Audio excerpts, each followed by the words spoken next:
Hello and welcome to 1 Minute Theatre Reviews. I'm Paul Seven Lewis, this is Chichester Festival Theatre, and I'm here to review The Southbury Child. What timing! The Prime Minister's ethics advisor resigns, and here's a new play about sticking to your principles. A child has died, a child with the surname Southbury. The mother wants the church to be festooned with Disney balloons. The vicar says this is inappropriate to a church service. It becomes an unlikely cause célèbre and a test of wills that involves the whole community. What follows is an interesting, funny, emotional play, but as Stephen Beresford piles on more and more conflicts and characters, the structure of the play does start to sink under its own weight, much like the spire of Salisbury Cathedral. However, Alex Jennings is outstanding as the benign and besieged priest. Well, that's the 1 minute review, but keep watching for more about this fascinating battle between tradition and modernity. The stage is a place for conversation. Creators of TV and cinema feel the need to keep us interested by constantly adding action or changing shots or putting on loud music. In a theatre play, the main currency is talk. So Stephen Beresford's The Southbury Child has lots of conversation, exploring conflicts within today's society, and conflict is the basis of drama. Physical acts, whether violent or loving, have all the more power for being rare. The play looks at the importance of the past versus the need for change, principles versus populism, minority religion versus a secular society, a patrician elite versus the masses. Such rich content.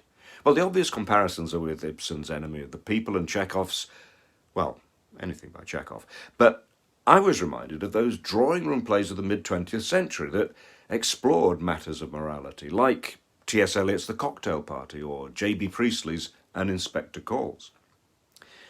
And although the dialogue is a bit like them and feels old-fashioned and even artificial in the way that the characters don't mumble or pause or talk over one another, it still sizzles.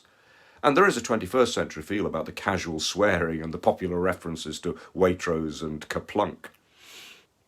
The specific argument is over what a funeral is for.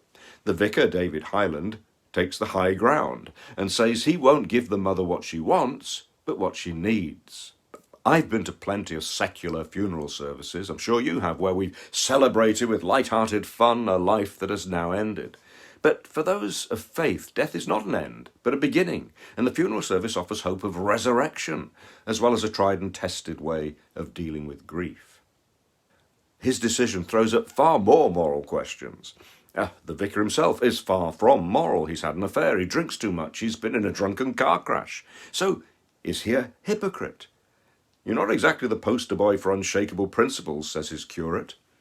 But do we expect too much of our leaders? After all, they're only human. And isn't it the position that we respect, be it a spiritual or political position of power? Should we take their guidance, their lead, even if we disagree with it? There's a lot of emotional conflict going on then, but the dialogue is full of humour. These days you're expected to be happy like you're expected to be hydrated, or something like that. So David is flawed, but he seems kind, he seems well-meaning, which does make his stand against the balloon seem odd. Alex Jennings gives the vicar a slightly higher voice than his usual rich voice, which means he slips into an almost Alan Bennett mode for some deliciously waspish sarcasm, like imagining heaven would have a branch of Waitrose. But it's not exaggerated, so there is still warmth and authority in his impeccable middle-class speech. His is the only character given real depth. The others seem to be there to expose or test him. But although sketched, the outlines of these characters do suggest that they have depth. His daughters are both following in his footsteps in a way. Susanna is a teacher and his verger, but not fitting well in the world. Her awkward but efficient character is played by Jo Herbert. The other, Naomi, is an adopted black girl, an opportunity to touch on patronising white people. She's become an actor. And by the way, much is made in the play of the way church services are like shows and priests like actors. David says that the annual blessing of the river is the biggest house I play to. Racheal Ofori gives a strong performance as the rebellious and somewhat wild young woman. David's wife, Mary, buttons up her feelings and finds it hard to cope with today's touchy-feely world, until it all comes spilling out in one tremendous moment. I did enjoy the way Phoebe Nicholls was able to hunch her body into a shy stiffness. The new curate and candidate for succeeding David is played by Jack Greenlees. Craig may be holier than thou, or indeed holier than David, but he is a gay man who is required by the church to deny his partner in order to pursue his vocation. Yet another cause and conflict thrown into the mix. And on top of that, you can add that as well as the interesting conversations, well, you might call them duels with David, the other characters also have moments when they bounce off each other. There's a lot going on. It's fortunate for the balance of the play that David doesn't actually spend much time with the mother, Tina. The key opposition from the dead child's family comes not from her, but from the child's young uncle, Lee, played with a snarl by Josh Finan. I felt myself shuddering every time he was on stage. Lee's a nasty piece of work without any obvious redeeming feature. Yet David, as a Christian, will not reject him. Lee returns again and again to challenge and needle David. The play takes place entirely in one room, maybe a drawing room. I don't know much about the Church of England, but I do know vicars are not well paid, but they are often given a big house to live in. So there's an appropriately shabby middle-class feel about Mark Thompson's set. Now, there's always a potential problem at Chichester, or any theatre using a thrust stage. With an audience on three sides, you can't have much in the way of scenery.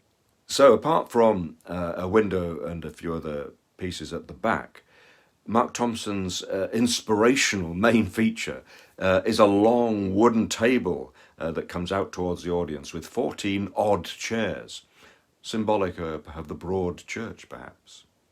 Not that people sit down very often. This is a production showing the firm hand of director Nicholas Hytner, in which people stand a lot, because that's more aggressive than sitting, and stride around, creating distance or nearness as the conversation ebbs and flows.